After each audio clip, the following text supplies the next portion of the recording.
네, 서울과 부산 등 3,400여 개의 투표소에서 재보궐선거 본투표가 일제히 시작됐습니다. 본투표일인 오늘 오후 2시 기준 전국 투표율은 앞서 잠깐 나왔습니다만 40.6%로 확인이 되고 있는데요. 여야는 서로의 승리를 점치면서 엇갈린 전망을 내놓고 있는 가운데 과연 민심은 어느 쪽으로 기울게 될지 관심이 쏠리고 있습니다. 네, 오늘 두 분과 이야기 나눠보겠습니다. 최민희 전 더불어민주당 의원, 조청래 전 국민의힘 여의도연구원 부원장과 이야기 나눠봅니다. 어서 오세요. 오십시오. 네, 일찌감치 오셔서 저희와 함께 기다려주셨는데 오래 기다리셨습니다. 앞서 들으신 대로 지금 2시 현재까지 40.6%가 나왔네요. 그러니까 최종 투표율이 어느 정도로 나왔을 때 어느 당에 유리하냐, 뭐 이제 이런 분석 기사들은 워낙에 많이 나왔는데요. 수치로 판단하기는 좀 이른 것 같기도 하고요. 일단은 최종 투표율이 50%는 좀 넘을 것 같기도 합니다. 어떻게 좀 전망하세요, 최 전 의원님? 50% 넘을 것 같은데요. 네네네. 넘을 것 같고 제 생각엔 52, 3% 되지 않을까 합니다. 근데 예, 예. 중요한 건 지금 2시까지의 투표율을 보면 부동산 이슈가 있는 곳이 높아요. 예. 그러니까 무려 2시에 서초구가 47%고 송파, 강남 이런 곳이 45, 뭐 44, 뭐 이렇게 됩니다. 예, 예. 그러니까 이건 이익 투표 하시는 거죠. 네, 그리고 오세훈 후보가 강남, 비강남 이렇게 나눴는데 진짜 강남 투표율이 높고 비강남이 강남에 비해서 낮은 그런 상황입니다. 그래서 저는 이런 이익 투표의 경향은 사실 이게 투표의 기본이거든요. 그래서 이 투표의 결과가 앞으로 시민들을 또 다른 측면에서 새로운 것을 좀 천착하시는 계기가 될 것 같고 지금으로서는 52%, 3% 되지 않을까 싶고요. 예. 그리고 저는 사전투표도 22%좀 되지 않을까 이렇게 예측을 했는데 예. 비가 엄청 쏟아지더라고요. 네, 네. 그래서 좀 투표율이 낮아졌고 아마 비가 안 왔으면 22%를 넘겼을 거라고 생각합니다. 예, 네. 예. 52%뭐 이렇게 좀 예상을 해주셨는데 50% 넘어가면은 민주당이 유리하다 뭐 이런 기사들도 있었거든요. 그건 이번엔 거꾸로로 국민의힘 네네네. 쪽에서 뭐, 분석을 네네. 했습니다. 예, 그러니까요. 어떻게 좀 우리가 그 유불리를 따질 수 있는지도 저희 좀 판단을 해봐야 되는데 최 전 의원께서 어떻게 좀 생각하십니까? 이게 지금 현재는 예를 들면 사전투표가 높았잖아요. 근데 이 부분은 양쪽이 결집했다고 봐야 되겠죠. 네네. 왜냐하면 만약에 여론조사대로라면 사전투표율이건 본투표율이건 높을 이유가 없습니다. 그리고 조직동원 하는데 사실은 그 조직동원이 그 일부지 민심의 그 전체를 좌우할 수가 없습니다. 극히 일부분이고요. 예. 조직동원이 효과를 무슨 영향을 주려면 과거처럼 투표율이 뭐 30%대 이럴 네. 때 얘기고 예. 일단 50%가 되면 저는 조직동원으로 이긴다는 건 사실 어렵다. 네. 이렇게 보는 쪽입니다. 그렇기 예, 예. 때문에 50% 전후 그리고 50%가 넘어가면 예. 그건 이제 민심의 방향이 나온다고 생각해요. 예, 네. 알겠습니다. 조청래 부원장께도 드릴까요? 최종 네. 투표율이 50%를 넘어가면 유리하다고 봐야 될까요? 어떻습니까? 지금 그 사전투표 분석을 해보면요. 아까 말씀 예, 주셨는데 국민의힘 지지도가 높은 구가 투표율이 높아요. 예. 그다음에 민주당 지지율이 높은 뭐 중랑구라든가 도봉이라든가 이 지역들이 사전투표율이 낮고요. 예, 예. 그래서 지금 반대하러 가는 그러니까 정권을 분노를 표시하러 가는 투표에 그 경향을 보이고 있다 이렇게 보여지기 때문에 예, 예. 투표율이 높을수록 국민의힘이 유리한 것은 사실인 것 같습니다. 예. 그리고 이제 지금 투표율은 비교를 해보면 2011년도 재보선 때 예. 48.6%였어요.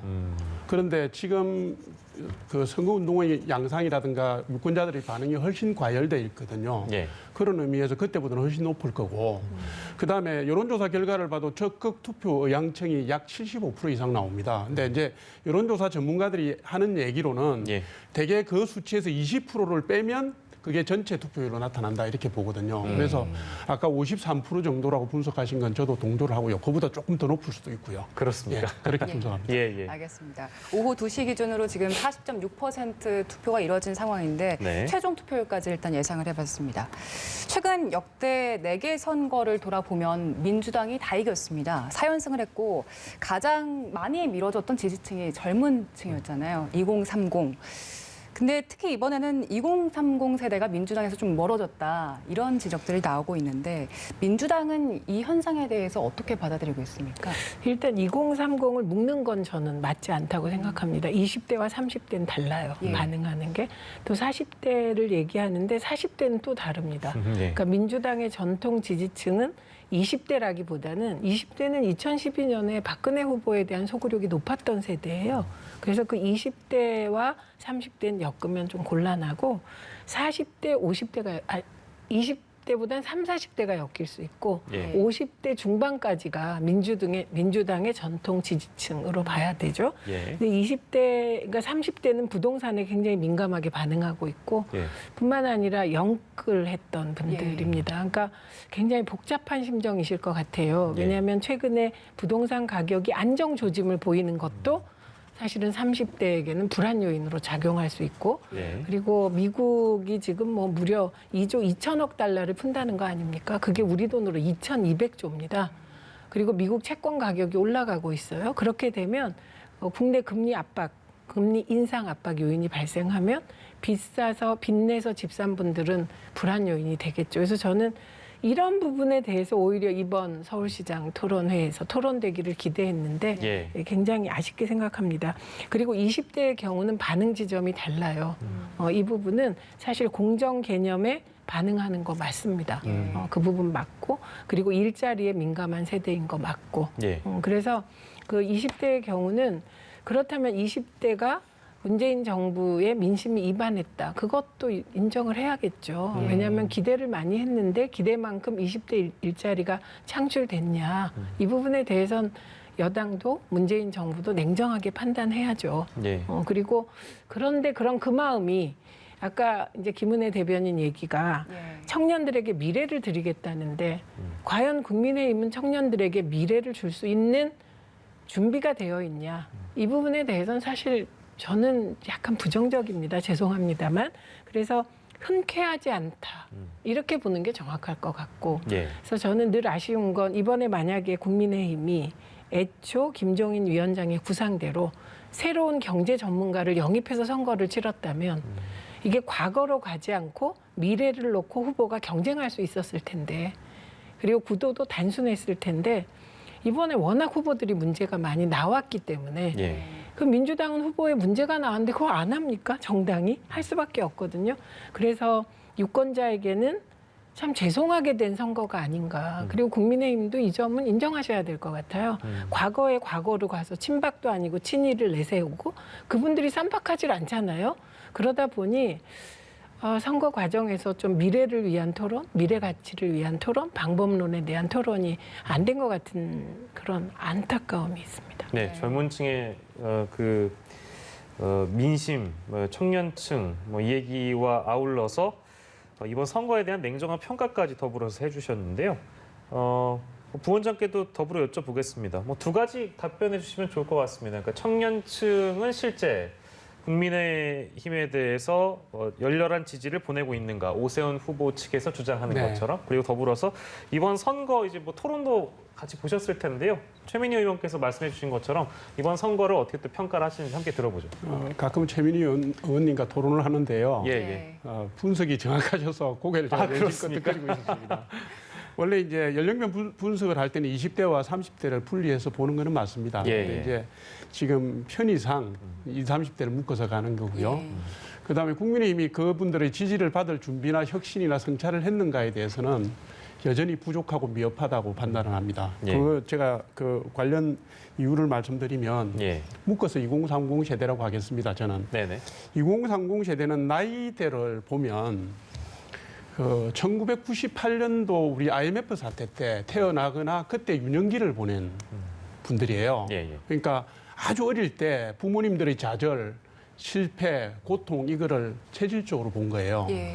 그리고 그분들이 청소년 20살 전후가 됐을 때 세계 금융위기가 벌어집니다. 2008년도. 예.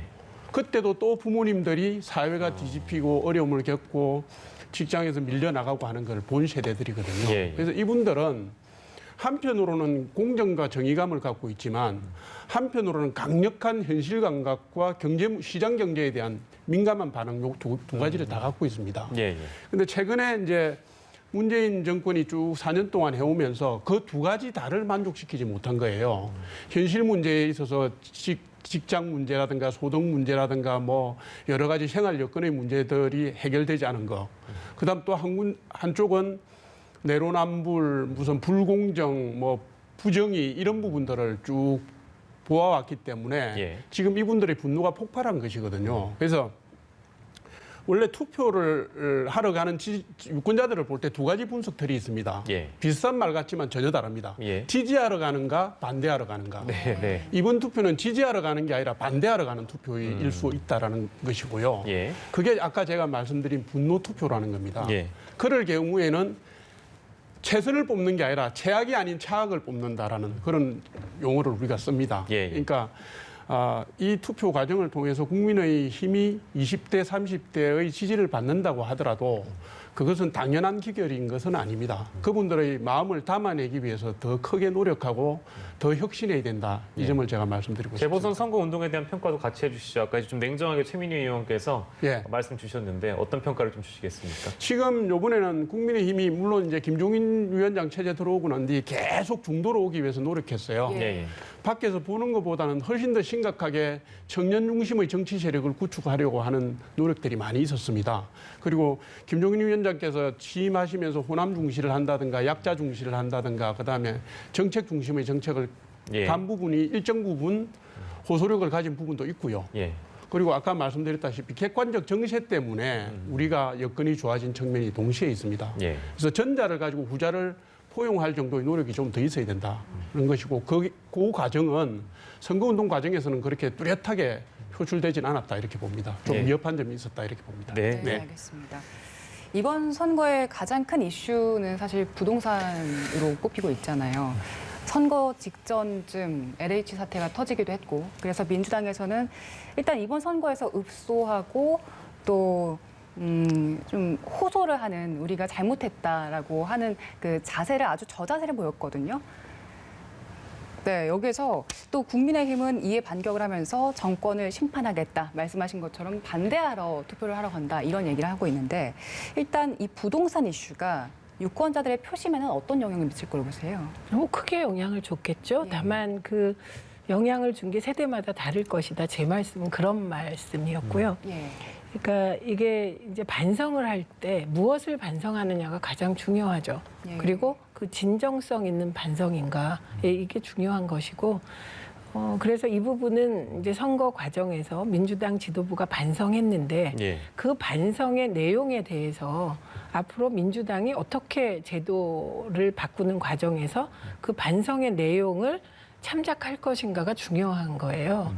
그래서 말씀하신 대로 반대하고 분노하는데 예. 그 분노의 내용이 정확해야 되거든요. 그래서 제가 이렇게 저렇게 이렇게 다 띄어내고 보니까 정확하게 부동산 전체를 심판하는 게 아니더라고요. 부동산 폭등에 대한 심판이에요. 첫째. 예. 네. 두 번째는 정보에 대한 심판이더라고요.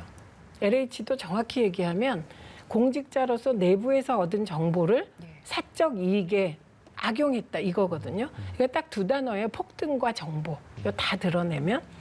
그러니까 부동산 폭등에 대해선 여러 가지 원인이 있겠죠. 그런데 그 여러 가지 원인 중에는 사실 여당으로서는 억울한 면도 있어요. 왜냐하면 금리가 낮고 세계적으로 좀 돈을 푸는 분위기니까 넘치는 유동성이 갈 데가 없어지는 거죠. 그래서 그게 1차 부동산에 모이고 2차 주식시장으로 가고 3차 그나마 가상화폐 쪽으로까지 가는 거거든요. 그러니까 이런 걸 고려하면 원인이 하나다 이렇게 얘기하기는 힘들어요. 예. 그러나 그럼에도 불구하고 지금 이 시점 폭등했을 때 문재인 정부기 때문에 책임을 져야 되는 그런 거거든요. 예. 근데 제가 계속 말씀드리는 게 이거예요.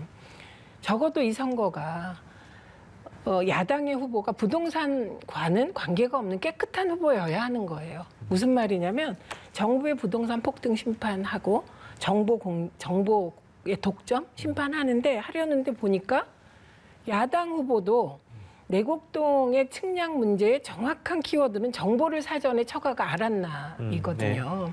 어떻게 6월 22일 날 SH가 그린벨트 용역 해제의 그 용역에 들어가요. 그런데 그 2005년 6월 13일, 9일 전에 처가가 측량을 하지 않습니까? 그 전에도 왔으면 말을 안 하겠어요. 몰랐다는 거예요. 그리고 지금 막 혼란스러운 게 있는데 그 경작자는 정확히 오세훈 처가라고 알고 있다는 거예요. 네. 예. 오세훈 후보와 관련된 집안이라는 걸. 그러니까 거기서도 혹시 사전에 정보를 알았을까가 핵심이라고 생각합니다. 예. 그러다 보니 깔끔하게 심판하고 싶은데 그냥 최소한 박영선 후보는 정보 문제나 폭등 문제에는 관련되어 있지 않은데 야당 후보가 LH랑 똑같은 거 아니야? 이런 의혹이 생기다 보니 예. 투표하는 마음이 쌈박하지 않은 그래서 고민을 많이 안겨드린 거다. 저는 이렇게 보는 거고 예. 그리고 박형준 후보의 경우는 더하죠. 정부의 부동산 폭등을 엄청 뭐 정책 실패라고 하세요. 그런 분이 LCT에서 40억 차익 남긴 분이에요. 그 수혜를 입은 분이 정부 정책을 비판하니까 시민들 입장에서 이게 어떻게 된 거야. 뿐만 아니라 처가 엄청나게 부동산이 많더군요. 근데 그 중에 일부는 재산세는 내면서 미등록한 것도 있는 거예요. 그러다가 뭐 그렇다고 치자 했는데 갑자기 성추행 교사 의혹에 법원 판결문에 박형준 후보 처 이름이 나오는 겁니다. 검찰 수사 기록에는 시나리오에 관여했다고 나오는 겁니다. 네네. 그러니까 이러다 보니 이제 되게 아쉽게 생각하는데 부산에서도 그 조금 새로운 후보를 냈다면 가덕도가 과연 될 것이냐, 되면 얼마나 효과가 있을 것이냐라는 미래적 가치로 다퉜을 텐데 예. 저는 살다가 후보가 아내가 성추행 교사 공작에 관여된 후보는 제 생애 처음이고 앞으로도 없을 것 같거든요. 그러니까 이 선거가 이렇게 된 거죠. 그래서 정치권 전체가 이 부분은 정말 죄송하게 생각해야 되는 저는 그런 거라고 보고 예. 그리고 박형준 후보가 이걸 네거티브고 흑색 선전이라고 하는데 네거티브는 맞죠. 네거티브는 선거 전략 중에 하나인데 흑색 선전은 없는 걸 만드는 건데 그 성추행 교사 공작 의혹은요. 법원 판결문에 있기 때문에 그건 거짓말이 아니잖아요. 네네. 그러니까 맡아도 아닙니다. 그래서 예. 진짜 안타깝습니다. 저는 차라리 이현주 후보라면 훨씬 낫다. 선거 구도가. 네네. 이런 아쉬움이 있습니다. 예. 예. 네. 말씀을 부동산이 과연 쟁점이 될 것인가로 시작을 했는데 여러 측면에서 부동산 폭등 문제나 내부 정보를 활용한 부분은 심판이 가능한데 과연 그렇다고 해서 그러니까 야권의 후보들은 부동산 의혹 제기를 받을 대상이 아닌 것인가 이제 이런 문제 제기를 해주신 것 같아요. 거기에 대한 이제 그 반대 의견 말씀을 좀 드려야 될 것 같습니다. 부원장께 좀 드리겠습니다. 우리 최민희 의원님께서 공격이 최고의 방어라는 걸 알고 말씀하시는 것 같아요.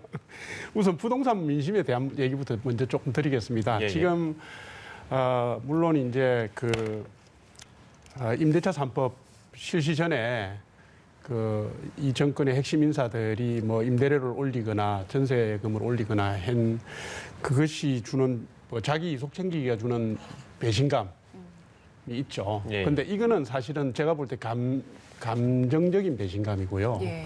그거보다 더 심각한 것이 실제로 이제 부동산 가격 상승 이후에 공시지가 산정으로 인해서 맞게 되는 이게 세금 폭탄의 문제입니다. 이거는 몸으로 체감하는 거거든요. 직접적으로 치고 들어오는 것이기 때문에 부동산 민심을 두 가지로 볼 때는 저는 전자는 오히려 좀 약한 거다라고 봅니다. 반발감이. 그러니까 건국 이래 최초의 조세 저항이 지금 예상되고 있고 그게 이제 표출되고 있잖아요. 예. 시가보다 공시가가 높다라는 것은 공시지가가 높다라는 것은 이건 말이 안 되는 겁니다, 사실은. 예. 거기에 대해서 해명을 요구하는데 국토부가 적법하게 했고 산정 기준은 공개 못한다. 이런 식으로 하면 이게 국민들의 신뢰를 받을 수가 있겠습니까? 정부가 뭐를 위한 정부인데. 예. 그리고 민주당 지도부도 똑같습니다. 지난 총선 때 1주택 보유자의 종부세를 완화하겠다고 이낙연 대표께서 말씀하셨잖아요. 그런데 선거 끝나자마자 종부세를 강화하는 정책으로 밀어붙였거든요. 그죠? 신뢰가 땅에 떨어진 겁니다. 정책에서 신뢰가 없으면 누가 따르겠습니까? 지금 이게 부동산 민심의 핵심인 거고요. 예. 국민들의 경제적 이해와 미래의 이해를 그대로 건드린 거거든요. 예. 그런데도 불구하고 조세 저항 수준의 반발에 대해서 정부가 아무런 입장이 없고 대통령께서도 말씀을 하신 적이 없고 장관도 묵묵부답이고 민주당도 묵묵부답입니다. 이 부분은 문제가 있는 것이고요. 예. 지금 이제 우리 당 국민의힘 후보의 부동산 문제를 말씀하셨는데 예. 지금 우선 오세훈 후보의 땅 문제는 투기 문제는 아닙니다. 잘 아시잖아요. 투기 문제는 아니고 지구 단위의 임대주택 계획단지가 보금자리 주택으로 가는 과정에서 예. 이 사실을 알고서 묵인 방조했느냐 혹은 거기에다가 의지를 실었느냐 이 문제를 얘기하는 것인데 예. 지금 민주당 지도부 무슨 선대위 관계자 친여 방송 매체까지 나서서 한 달 내내 떠들었는데 거기에 대한 딱 부러지는 입증할 만한 자료를 못 내놓은 게 사실이잖아요. 사실이고 지금 박형준 후보도 뭐 6대 비리 그러는데 예. 제가 볼 때 6개 비리 중에 한 개라도 입증 가능했으면 예. 이미 여론조사에 반영돼서 지금쯤 더 많은 어려움을 겪고 있을 겁니다. 예. 그런데 시민들이 저는 현명하다고 생각하거든요. 예. 선거일이 다가올수록 네거티브는 더 안 먹힌다. 왜냐하면 이게 후보가 열세라는 걸 반증하는 거기 때문에 예. 지금 그런 상황으로 흘러가고 있는 것이고요. 예. 이게 법적 공방도 제가 볼 때는 선거가 끝나고 나면 그렇게 치열하게 갈 것 같지는 않습니다. 예. 알겠습니다. 제 느낌 그렇습니다. 고 할 부원장님 말씀 듣고 이제 사실은 최 의원님 말씀 드려야 되는데 저희 같이 기다리면서 오늘 시간이 충분하다고 말씀을 드렸는데 식약처 관련된 중요한 어머나. 네, 큰일 났다. 연결을 저희가 좀 해야 돼서 오늘 말씀은 아쉽게도 여기서 좀 마무리를 해야 될 것 같습니다. 예, 죄송합니다. 근데 두 분이 사실 그 후보들께서 너무 그 서로 공세를 하셔서 그런가 훈훈한 토론을 해주셔서 분위기에 또 한번 당황하고 가겠습니다. 예, 오늘 두 분과 함께 했는데요. 조청래 전 국민의힘 여의도연구원 부원장 그리고 최민희 전 더불어민주당 의원과 이 시간 함께했습니다. 네. 두 분 고맙습니다. 고맙습니다. 감사합니다.